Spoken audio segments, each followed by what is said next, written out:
So hello and welcome back to my channel guys. मेरा नाम है सौजन्य साने और आज के इस वीडियो में आप सभी का स्वागत है। I hope that you guys are absolutely fine. फिलहाल मेरे चैनल पे उत्तराखंड की सीरीज़ चल रही है और ये मेरे उत्तराखंड सीरीज़ का 8th वीडियो होने वाला है। ये पूरी सीरीज़ काफ़ी इन्फॉर्मेटिव होने वाली है और इस सीरीज़ को एंड तक देखने के बाद आई एम वेरी श्योर आप आपकी केदारनाथ की यात्रा, तुंगनाथ की यात्रा और बद्रीनाथ की यात्रा अपने आप से ही आसानी से प्लान कर सकते हो। तो ये तो हो गई इस सीरीज़ की बात। अब आते हैं आज के वीडियो के ऊपर। तो अगर आप केदारनाथ, बद्रीनाथ और तुंगनाथ की यात्रा एक ही विजिट में प्लान कर रहे हो तो ये वीडियो आपके लिए होने वाली है। इस वीडियो में मैं आपके साथ एक detailed day wise itinerary share करने वाला हूँ। ये आइटनरी शुरू होने वाली है हरिद्वार से। हरिद्वार से हम जाने वाले हैं पहले बद्रीनाथ, बद्रीनाथ से हम जाने वाले हैं तुंगनाथ और तुंगनाथ से हम जाने वाले हैं केदारनाथ। इस आइटनरी का ड्यूरेशन होने वाला है अराउंड 5 से 6 दिन, यानी 5 से 6 दिनों में आप ये तीनों यात्रा आसानी से कर पाओगे। अब इस वीडियो में मैं सिर्फ डे वाइज आइटनरी शेयर नहीं करने वाला हूँ, बट उसके साथ ही साथ मैं आपको कई और इन्फॉर्मेटिव चीज़ें बताने वाला हूँ, जैसे आप कहाँ पे रह सकते हैं, यानी आपके स्टे ऑप्शंस क्या है, आपका कितना खर्चा होने वाला है, आप ट्रैवल कैसे करने वाले हो, मतलब एक जगह से दूसरी जगह आप ट्रैवल कैसे कर सकते हो, ट्रैवल के ऑप्शंस क्या क्या है, और इसके साथ ही मैं आपको जगह जगह पे ऑपरेटर्स के कॉन्टैक्ट डिटेल्स भी देने वाला हूँ। तो ऑल इन ऑल ये वीडियो काफ़ी इन्फॉर्मेटिव वीडियो होने वाली है, तो इस वीडियो को आप एंड तक ज़रूर देखिए। हमारा मेन वीडियो चालू करने से पहले अगर आप मेरे चैनल पे पहली बार आए हो या इसके पहले भी आए होंगे लेकिन अभी तक मेरे चैनल को सब्सक्राइब नहीं किया है दोस्तों, तो ज़रूर मेरे चैनल को सब्सक्राइब कीजिए, क्योंकि मैं ट्रैवल रिलेटेड ऐसे ही इन्फॉर्मेटिव और इंटरेस्टिंग वीडियोज़ आपके लिए हमेशा लेके आता हूँ। Alright, so let's begin with our main video now. जैसे मैंने पहले ही आपको बताया था कि मैं इस वीडियो में आपके साथ एक detailed day wise itinerary share करने वाला हूँ जो चालू होने वाली है हरिद्वार से। अब आप भारत के किसी भी राज्य से या किसी भी शहर से हरिद्वार आ सकते हो और हरिद्वार आने के बाद आप ये आइटनरी फॉलो कर सकते हो। हरिद्वार भारत के किसी भी राज्य से अच्छे से कनेक्टेड है by railways and by roadways. So आप ये कनेक्टिविटी देख के पहले हरिद्वार पहुंच जाओ, फिर ये आइटनरी फॉलो करो। हमारा डे 1 जो है वो चालू होने वाला है हरिद्वार से। हम हरिद्वार से जाने वाले हैं बद्रीनाथ। हरिद्वार से बद्रीनाथ जाने के लिए आपको पूरा 1 दिन लगने वाला है। अब ये डिस्टेंस या फिर ये ट्रैवल कवर करने के लिए आपके पास 2 ऑप्शंस है। सबसे पहला ऑप्शन है बस, ओके, और दूसरा ऑप्शन है टैक्सी। तो हमारा सबसे पहला ऑप्शन है बसेस, ओके। तो अगर आपको हरिद्वार से बद्रीनाथ जाना है तो आप बस से जा सकते हो। अब बस के बारे में आपको एक चीज़ ध्यान में रखना है कि चाहे ये बस पब्लिक बसेस हो, मतलब गवर्नमेंट की बस हो या फिर प्राइवेट बस हो, ये बसेस हरिद्वार से बहुत ही जल्दी डिपार्ट होती है बद्रीनाथ के लिए। ऑलमोस्ट आप ये कंसिडर कर सकते हैं कि सुबह 3 बजे से लेके 8 बजे के बीच में ही ये बसेस आपको मतलब मिल सकती है। उसके बाद बद्रीनाथ के लिए बस मिलना मुश्किल हो जाता है। जैसे मैंने पहले बताया था कि पूरा 1 दिन का ट्रैवल है और ये जो रास्ता है ये पूरा का पूरा जो आप बोल सकते हैं टर्निंग वाले रूट्स है, ओके, जो घाट सेक्शन है ना वो पूरा लगता है, माउंटेनियस पूरे रीजन्स है, इसीलिए ये बहुत ही जल्दी सुबह डिपार्ट होती है। तो ये टाइमिंग आपको बहुत ध्यान में रखना है, ओके। अगर आपको बस बुक करनी है तो आप बस ऑन द स्पॉट जाके भी बुक कर सकते हो, या फिर आप MMT that is make my trip या गोवा बीबो जैसे एप्लीकेशंस के ऊपर भी आपको ये बस मिल सकती है। इसका खर्चा आपको हो सकता है अराउंड 800 से लेके 1000 depending on the season, okay. हम जब वहाँ पे गए थे तब हमने ऑन द स्पॉट जाके बुकिंग की थी और उसका हमें खर्चा हुआ था अराउंड 800 रुपीज़, ओके। तो सेकेंड ऑप्शन इसमें है टैक्सी। अब हमारे शहरों में जैसे टैक्सी होती है वैसी यहाँ पे टैक्सी नहीं होती है। यहाँ पे 4 सीटर या 9 सीटर्स की बड़ी बड़ी गाड़ियाँ होती है, ये टैक्सी के तौर पे यहाँ पे ऑपरेट करती है। अब इसमें वापस आपके पास 2 ऑप्शंस है। ये 2 ऑप्शन ऐसे है कि आप शेयरिंग टैक्सी कर सकते हो या फिर प्राइवेट टैक्सी कर सकते हो। शेयरिंग में आपको पर सीट का भाड़ा देना होगा और प्राइवेट में आपको पूरे टैक्सी का भाड़ा देना होगा। तो ये आपके ऊपर डिपेंड करता है आपको कैसे जाना है। अगर आपको खर्चा थोड़ा सा कम करना है तो आप शेयरिंग में जा सकते हो। अगर खर्चे की कोई आपको इशू नहीं है तो आप डेफिनेटली प्राइवेट टैक्सी भी कर सकते हो। अगर आप 4 से 5 जन अगर रहोगे तो आप एक 4 सीटर गाड़ी बुक करके आपका खर्चा पूरा डिवाइड हो जाएगा। देखिए मेरे पास यहाँ पे कुछ कॉन्टैक्ट डिटेल्स है, कुछ विजिटिंग कार्ड्स है जो मैंने हरिद्वार से लिए थे, वो मैं आपके साथ भी शेयर करने वाला हूँ। आप इनसे कांटेक्ट करके आप एक रेट का अंदाज़ा ले सकते हैं। ये रेट है ना फ्लक्चुएट होते रहता है डिपेंडिंग ऑन द सीज़न, तो आप इनको कॉल करके आपकी बुकिंग भी कर सकते हैं। अगर आपको ये नहीं करना है तो आप वहाँ पे जाके ऑन द स्पॉट भी आपको टैक्सी आसानी से मिल सकती है। एक मैं आपको प्रो टिप दूंगा, अगर आपको टैक्सी बुक करनी है मतलब शेयरिंग या फिर प्राइवेट, तो आप बार्गेन ज़रूर कीजिए, क्योंकि रेट जो होता है ना ये अपने मन से कितना भी कभी कभी बोल देते हैं, तो आपको थोड़ा सा बार्गेन करना है। ये आप डेफिनेटली 3 से 4 हज़ार रुपये आप कम कर सकते हो। बद्रीनाथ पहुँचते पहुँचते आपको शाम या रात हो सकती है, तो बद्रीनाथ पहुंचने के बाद आपको सबसे पहले एक काम करना है, और वो है कि आपको वहाँ पे एक ओवरनाइट स्टे बुक करना है। अब वहाँ पे आपको कई सारे स्टे मिल जाएंगे, अलग अलग बजट के हिसाब से आपको स्टे वहाँ पे मिल जाएंगे। हमने जब वहाँ पे इंक्वायर किया था तब हमें ऑलमोस्ट एक प्राइस रेंज मिली थी, और वो रेंज थी अराउंड 1000 से लेके 5000 पर रूम। अब ये आपके ऊपर डिपेंड करता है आपको कितना खर्चा करना है स्टे के ऊपर, उस हिसाब से आप स्टे बुक कर सकते हैं। ये स्टे आपको ऑन द स्पॉट आसानी से मिल जाएगा, इसलिए मैं यहाँ पे कुछ स्पेसिफिक रिकमेंडेशंस नहीं दूंगा, आप वहाँ पे जाके ही आप ये बुकिंग कर सकते हैं। अगर आपके पास थोड़ा समय है तो आप डे 1 के एंड में ही बद्रीनाथ धाम के दर्शन ले लीजिए। अगर ये पॉसिबल नहीं है, अगर आपको बहुत लेट हुआ है तो कोई फिक्र नहीं, आप नेक्स्ट डे मॉर्निंग में दर्शन ले सकते हैं। तो यहाँ पे हमारा डे 1 एंड होता है। डे 1 के एंड में हम बद्रीनाथ में है, हम हमारे ओवरनाइट स्टे में रुके हुए हैं। अब हम हमारा सेकेंड डे चालू करेंगे। अगर आपने डे 1 के एंड में बद्रीनाथ धाम के दर्शन नहीं लिए हैं तो सुबह उठ के सबसे पहले आप दर्शन ले लीजिए। अगर आप सीज़न में जा रहे हैं तो आपको लंबी लाइन मिल सकती है, तो आप जितना जल्दी लाइन में खड़े होंगे उतना जल्दी आपका दर्शन हो सकता है। बद्रीनाथ धाम के दर्शन होने के बाद आप माना विलेज विजिट कर सकते हो। माना विलेज ये भारत का आखिरी विलेज है, इसीलिए ये जगह काफ़ी फेमस है। बद्रीनाथ धाम से ये जगह केवल 15 से 20 मिनट की दूरी पर है, तो आप ये प्लेस डेफिनेटली आपके आइटिनरी में रख सकते हैं।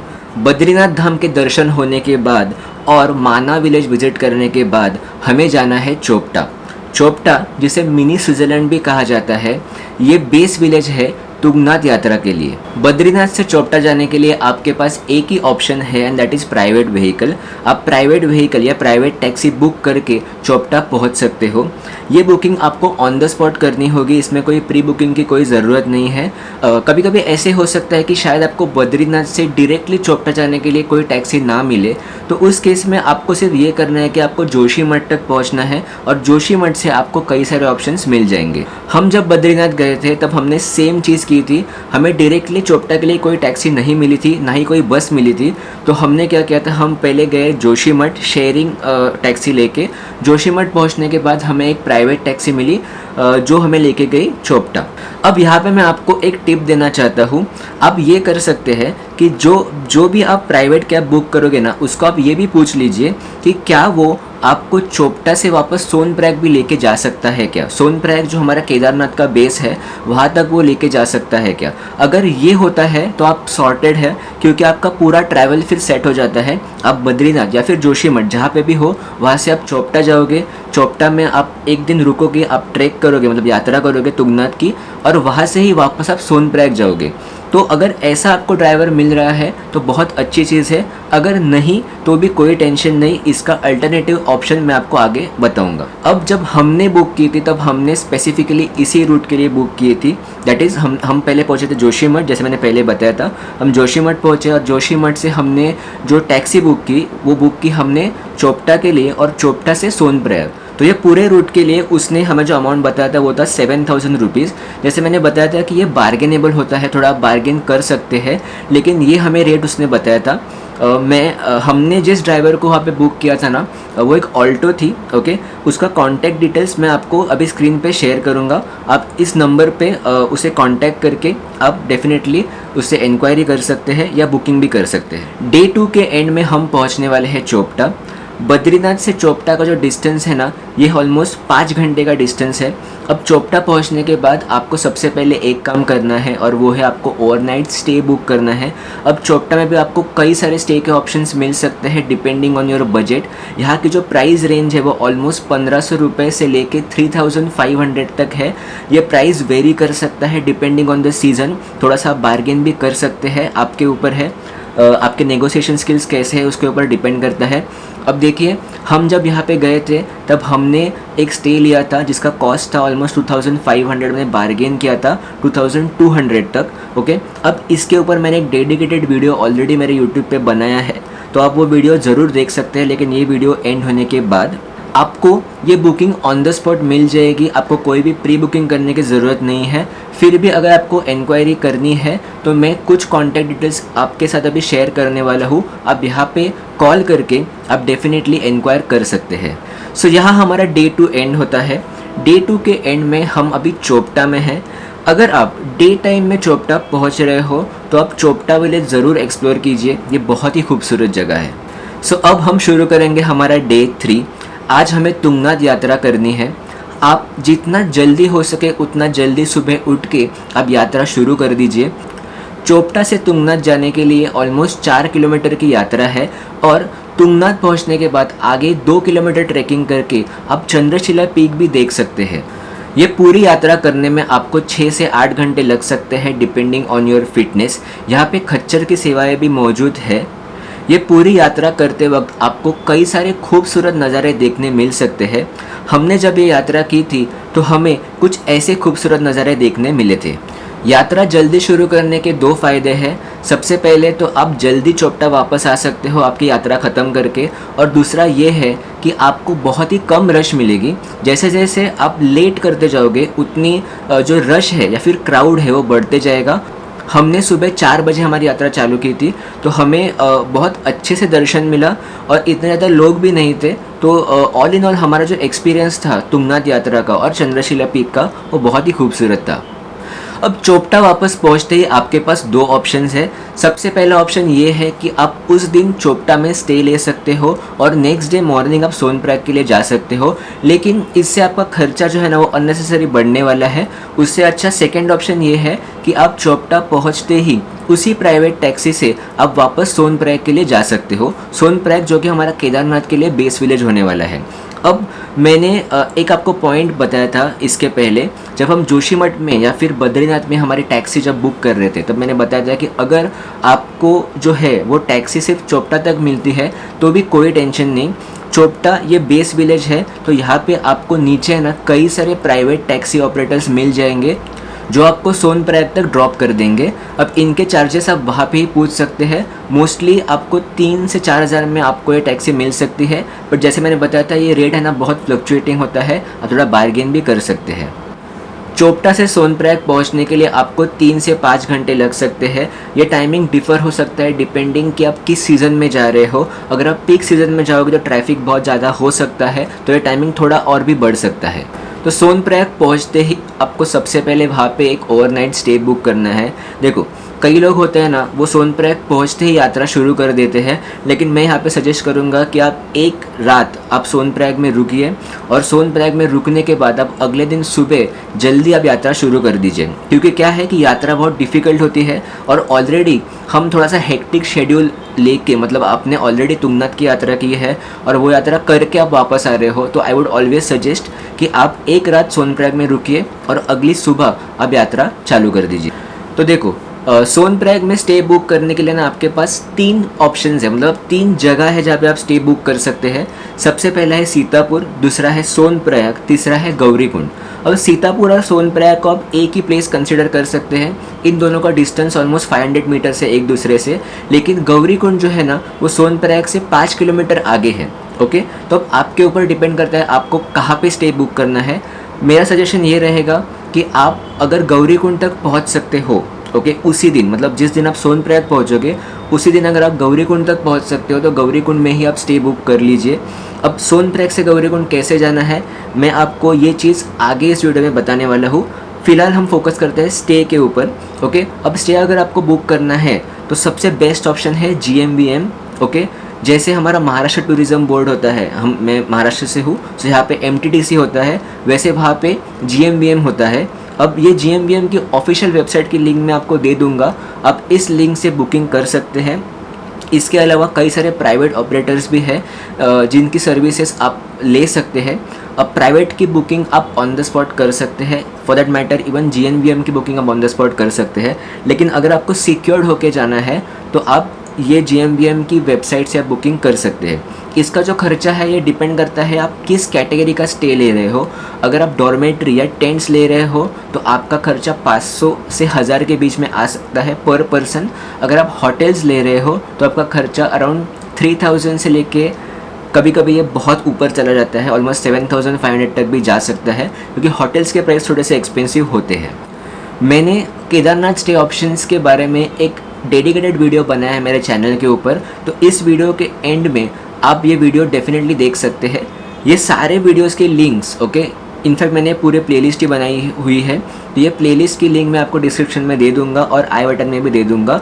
ये सारे वीडियोस काफ़ी इन्फॉर्मेटिव है और इसमें स्पेसिफिक इन्फॉर्मेशन है with contact details and cost, तो आप डेफिनेटली वो वीडियोस देख सकते हैं। सो यहाँ पे हमारा डे 3 एंड होता है और डे 3 के एंड में हम हैं आइदर गौरीकुंड में या फिर सोनप्रयाग में। Okay, so let's start with our day 4 now. आज के दिन हम हमारे केदारनाथ की यात्रा शुरू करने वाले हैं। ओके, हमारी यात्रा शुरू होने वाली है सोनप्रयाग से या फिर गौरीकुंड से, डिपेंडिंग ऑन योर स्टे। मैं आपको इस वीडियो में सोनप्रयाग से ही बताऊंगा। ओके, यहाँ पे एक और चीज़ मुझे मेंशन करनी है कि जितना जल्दी हो सके उतना जल्दी आप आपकी यात्रा शुरू कर दीजिए। अब सोनप्रयाग से गौरीकुंड जाने के लिए जो मैंने पहले बताया था कि डिस्टेंस ऑलमोस्ट 5 किलोमीटर का डिस्टेंस है, तो आइदर आप चल के भी जा सकते हैं, बट मैं सजेस्ट करूँगा सबसे बेस्ट ऑप्शन ये है कि आप शेयरिंग टैक्सी से जाओ। यहाँ पे शेयरिंग टैक्सीज होती है जो आपको ये डिस्टेंस पार करवा देती है, मतलब सोनप्रयाग से आपको गौरीकुंड लेके जाती है। इसकी कॉस्ट होती है ऑलमोस्ट 50 रुपीज़ पर सीट। ये सबसे बेस्ट ऑप्शन है क्योंकि गौरीकुंड से आगे यात्रा बहुत ही डिफ़िकल्ट होने वाली है, बहुत ही लंबी यात्रा है, तो जितना आप एनर्जी बचा के आप चले उतना आपके लिए अच्छा है। अब गौरीकुंड पहुंचने के बाद आपको आपकी यात्रा जो है वो शुरू करनी है। केदारनाथ यात्रा जो है वो टोटल 16 किलोमीटर्स की है ऑफिशियली, बट लोग बोलते हैं कि ये ऑलमोस्ट 22 किलोमीटर्स की है। 16 हो या 22 बहुत ही डिफ़िकल्ट यात्रा है, स्पेशली अगर आप वॉकिंग जा रहे हो तो। ओके, अगर आपको चल के नहीं जाना है तो आपके पास कई और ऑप्शन है। आप डोली ले सकते हो, आप खच्चर ले सकते हो, आप पिट्टू की सर्विस ले सकते हो, आप हेलीकॉप्टर से भी जा सकते हो। लेकिन अगर आपको हेलीकॉप्टर से जाना है तो आपको ये आइटिनरी फॉलो नहीं करनी है, क्योंकि हमारी जो आइटिनरी है वो सोनप्रयाग से शुरू होती है, लेकिन हेलीकॉप्टर का जो पिकअप पॉइंट है ना या हेलीपैड है वो फाटा नाम की एक जगह पे है जो सोनप्रयाग से कुछ किलोमीटर पीछे है। इन शॉर्ट, हेलीकॉप्टर के लिए आपको अलग किसी और वीडियो देखना पड़ेगा। इस वीडियो में मैं वो इन्फॉर्मेशन आपके साथ नहीं शेयर करने वाला हूँ। तो हम आगे बढ़ते हैं। जैसे मैंने बताया कि ये कुछ 3-4 ऑप्शंस हैं जो आप ट्राई कर सकते हैं अगर आपको चल के नहीं जाना है तो। इनके जो चार्जेस है वो मैं आपको अभी स्क्रीन पे दिखा दूंगा। ये ऑफिशियल रेट्स है, ये रेट्स फ्लक्चुएट होते हैं अगर आप ऑन द स्पॉट बुकिंग करते हो तो। केदारनाथ यात्रा कंप्लीट करने में आपको 6 से 8 घंटे लग सकते हैं डिपेंडिंग ऑन योर फिटनेस। तो अगर आप सुबह 4 बजे यात्रा शुरू करते हैं जैसे हमने की थी, तो आप ऑलमोस्ट आई वुड से 12 बजे तक केदारनाथ धाम पहुंच जाओगे। अब जैसे मैंने पहले बताया था, यहाँ पे एक डिस्क्लेमर है कि डिपेंड करता है आपके टाइम के ऊपर। आप शायद इससे लेट भी पहुँचो, आप शायद इससे पहले भी पहुँचो। केदारनाथ धाम पहुँचते ही आपको सबसे पहले वहाँ पे स्टे बुक करना है। अब देखो, केदारनाथ में स्टे बुक करना है तो आपके पास वापस 2 ऑप्शंस है। सबसे पहला ऑप्शन है डॉर्मेट्रीज या फिर टेंट्स और दूसरा ऑप्शन है होटल्स। ओके, अब ये आपके ऊपर डिपेंड करता है आप कहाँ पे ज़्यादा कंफर्टेबल हो। अगर आपको खर्चा कम करना है तो आप डॉर्मेट्रीज या टेंट्स बुक कर सकते हैं। अगर आपको अगर आपको खर्चे का इतना इशू नहीं है तो आप डेफिनेटली होटल्स बुक कर सकते हैं। ओके, अब बुकिंग के लिए ना आप ऑन द स्पॉट बुकिंग आसानी से कर सकते हैं। हम पीक सीज़न में गए थे, मतलब पिछले साल मई में गए थे 2022 में, जब बहुत रश थी, तब भी हमें ऑन द स्पॉट स्टे की बुकिंग मिली थी। हम डॉर्मेट्रीज में रहे थे, हम लोग टेंट में रहे थे ऊपर, तो हमें आसानी से वहाँ पे स्टे मिला था। तो आप definitely on the spot booking कर सकते हैं। अगर आपको प्री बुक करना है, जैसे मैंने पहले बताया था कि आपके पास GMBM का ऑप्शन है, उसके अलावा कुछ प्राइवेट होटल्स भी है जहाँ से आप प्री बुक कर सकते हैं। लेकिन ऑथेंटिक अगर आपको कुछ करना है प्री बुकिंग, तो आप आई वुड सजेस्ट कि आप GMBM से ही कीजिए, क्योंकि ये ऑफिशियल गवर्नमेंट का ही मतलब आप बोल सकते हैं कि वेबसाइट है या फिर गवर्नमेंट की एक सर्विस है, तो आप यहाँ से बुकिंग कर सकते हैं। मैंने इसके ऊपर एक डेडिकेटेड वीडियो ऑलरेडी मेरे चैनल पे बनाया है, जैसे मैंने पहले ही बताया था, तो आप वो वीडियो ज़रूर देखिए। स्टे बुकिंग करने के बाद आपको केदारनाथ धाम के दर्शन लेने हैं। केदारनाथ धाम के दर्शन लेने के बाद अगर आपके पास कुछ और समय है तो आप आदि शंकराचार्य जी की समाधि और भैरव बाबा का मंदिर, ओके, ये 2 एडिशनल स्पॉट्स है या फिर एडिशनल मंदिर है, ये आप देख सकते हैं। कभी कभी ऐसे हो सकता है कि केदारनाथ धाम पहुँचते पहुँचते ही आपको शाम या रात हो सकती है और आपके पास दर्शन लेने के लिए वक्त ही ना हो, तो ऐसे केस में सबसे पहले तो आपको स्टे बुक करना ही है और नेक्स्ट डे मॉर्निंग आप दर्शन ले सकते हो। तो ऐसे कोई भी मतलब हार्ड एंड फास्ट रूल नहीं है कि आपको उसी दिन जाके दर्शन लेना है, आप अगले दिन मॉर्निंग भी आप दर्शन ले सकते हो। तो यहाँ पे हमारा डे 4 एंड होता है। डे 4 के एंड में हम केदारनाथ धाम में हैं। मैं ऐसा अज्यूम कर रहा हूँ हमारा दर्शन हो चुका है। And I would also suggest कि अगर आपके पास और भी वक्त है तो आप केदारनाथ धाम का जो सराउंडिंग एरिया है ना वो भी आप एक्सप्लोर कीजिए, क्योंकि ये बहुत ही ब्यूटीफुल वैली है, देखने जैसी चीज़ है, तो डेफिनेटली आप मिस मत कीजिए। Okay, so let us start with our day 5 now. अगर डे 4 के एंड में आपका दर्शन हो चुका है तो कोई इशू नहीं। अगर दर्शन नहीं हुआ है तो सबसे पहले जल्दी उठ के आपको दर्शन लेना है।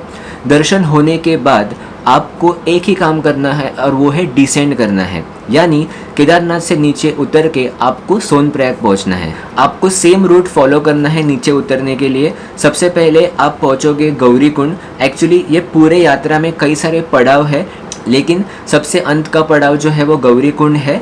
अगर हम चालू करते हैं यात्रा तो सबसे पहला पड़ाव गौरी कुंड है और सबसे अंत का पड़ाव केदारनाथ धाम है। उसके बीच में 3 से 4 पड़ाव है जहाँ पे आप रुक के आप थोड़ा खाना खा सकते हैं या आराम भी कर सकते हैं।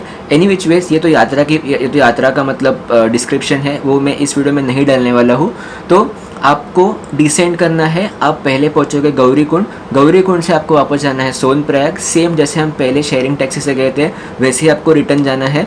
ओके, अब आप सोनप्रयाग पहुँचोगे। सोनप्रयाग पहुंचने में आपको ऑलमोस्ट 3 से 4 घंटे लग सकते हैं। आप पकड़ के चलिए जितना टाइम आपको जाने में लगता है उससे आधा टाइम आपको उतरने में लग जाएगा। अब सोनप्रयाग पहुंचते ही आपके पास 2 ऑप्शंस है। सबसे पहला ऑप्शन ये है कि आप उसी दिन हरिद्वार के लिए रवाना हो सकते हो, और दूसरा ऑप्शन ये है कि आप एक दिन सोनप्रयाग में स्टे लेके नेक्स्ट डे मॉर्निंग हरिद्वार के लिए रवाना हो सकते हो। अब ये आपके ऊपर डिपेंड करता है कि आपको कौन सा ऑप्शन फिजिबल है। अभी सोनप्रयाग से हरिद्वार जाने के लिए वापस आपके पास 2 ऑप्शंस है। सबसे पहला है कि आप बस से जा सकते हो और दूसरा है कि आप टैक्सी से जा सकते हो।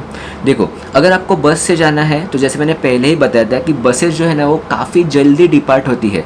जो हम डे 1 हरिद्वार से डिपार्ट हुए थे बद्रीनाथ के लिए, वो सेम टाइमिंग में ही बसेस सोनप्रयाग से डिपार्ट होती है। तो अगर आपको नीचे आने में अगर लेट होता है और अगर आपको उसी दिन यानी डे 5 में ही अगर आपको हरिद्वार पहुंचना है तो आपके पास सिर्फ एक ही ऑप्शन बचता है और वो है टैक्सी। टैक्सी थोड़ा सा ज़्यादा खर्चा हो सकता है आपको।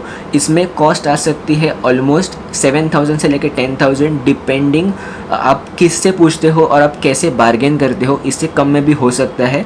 ओके, और अगर आपको बस से जाना है तो बस के लिए आप बोल सकते हो आपका खर्चा अराउंड 800 से लेकर 1,000 रुपये तक ही हो जाएगा। लेकिन अगर आपको बस बुक करनी है तो आपको ये इंश्योर करना है कि आप सुबह ही सोनप्रयाग पहुंच जाते हो, तो थोड़ा डिफ़िकल्ट हो सकता है। तो मेरा सजेशन यही रहेगा कि अगर आपको सेम डे यानी 5th डे ही अगर आपको हरिद्वार पहुंचना है तो आपको प्राइवेट टैक्सी के अलावा और कोई ऑप्शन नहीं है, प्राइवेट या शेयरिंग टैक्सी। अगर आपको बस से जाना है तो आप 5th डे में आप सोनप्रयाग में स्टे ले लीजिए और नेक्स्ट डे मॉर्निंग आप हरिद्वार के लिए निकल जाइए। तो जैसे मैंने वीडियो के स्टार्टिंग में बताया था कि मैं आपको एक डिटेल्ड डे वाइज आइटिनरी बताने वाला हूँ जो चालू होने वाली है हरिद्वार से, फिर हम जाने वाले हैं बद्रीनाथ, फिर तुंगनाथ और फिर केदारनाथ और रिटर्न हम आने वाले हैं हरिद्वार। तो ये पूरी आइटिनरी का ड्यूरेशन होने वाला था ऑलमोस्ट 5 से 6 दिन। आई होप कि मैंने ये पूरी आइटिनरी आपको अच्छे से एक्सप्लेन की है with contact details, with extra information. And अगर आपको ये वीडियो पसंद आया है, अगर आपको ये वीडियो इन्फॉर्मेटिव लगा है तो इस वीडियो को लाइक ज़रूर कीजिए दोस्तों, और इस वीडियो पे डेफिनेटली आप कमेंट कीजिए और आप इस वीडियो को शेयर कीजिए आपके दोस्तों के साथ, आपके परिवार के साथ, जिसके साथ आप केदारनाथ की यात्रा प्लान कर रहे हो या फिर केदारनाथ, बद्रीनाथ और तुंगनाथ की यात्रा प्लान कर रहे हो, तो आप उनके साथ ये वीडियो ज़रूर शेयर कीजिए दोस्तों। हम ऐसे ही किसी इन्फॉर्मेटिव वीडियो में आगे मिलने वाले हैं। आज की वीडियो में बस इतना ही। So until the next video, bye bye.